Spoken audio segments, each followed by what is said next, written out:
كلماتك هل تتخيلها؟ أملاك الرحمة ينقلها، والصحف اليمنى تحملها.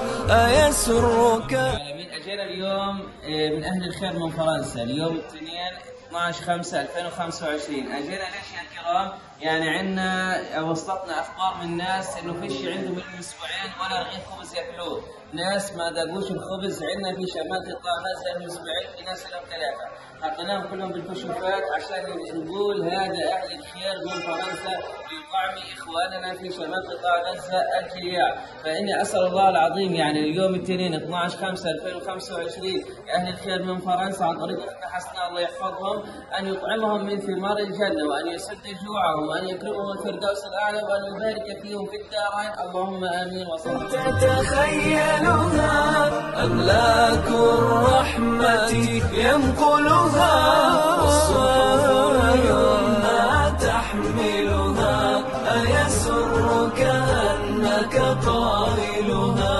قلها أدعية تأملها، ونصائح حب تبذلها. قلها تسبيحا تنقشه، وطيور سلام ترسلها. كلماتك هل تتخيلها؟ ينقلها، والصحف اليمنى تحملها. أيسرك أنك قائلها؟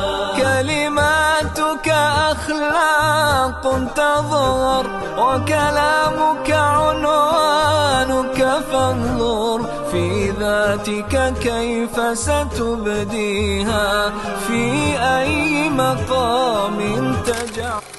من فرنسا على هذا الإكرام للجياع للمظلومين عندنا في شمال قطاع غزة. أطعمهم ربي من ثمار الجنة، وأسقاهم ربي عز وجل من يد النبي صلى الله عليه وسلم شربا لا يظمأ بعدها أبدا.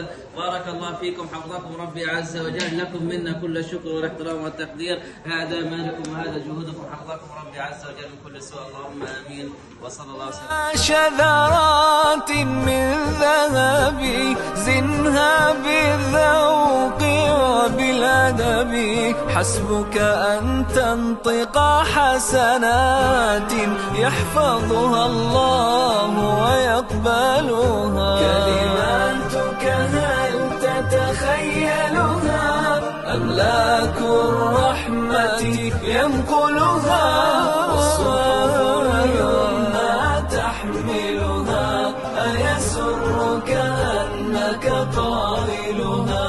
قلها أدعية تأملها، ونصائح حب تبذلها. قلها تسبيحا تنقشه، وطيور سلام ترسلها.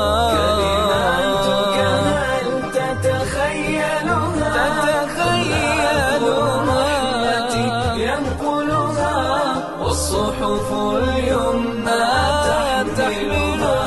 أيسرك أنك قائلها؟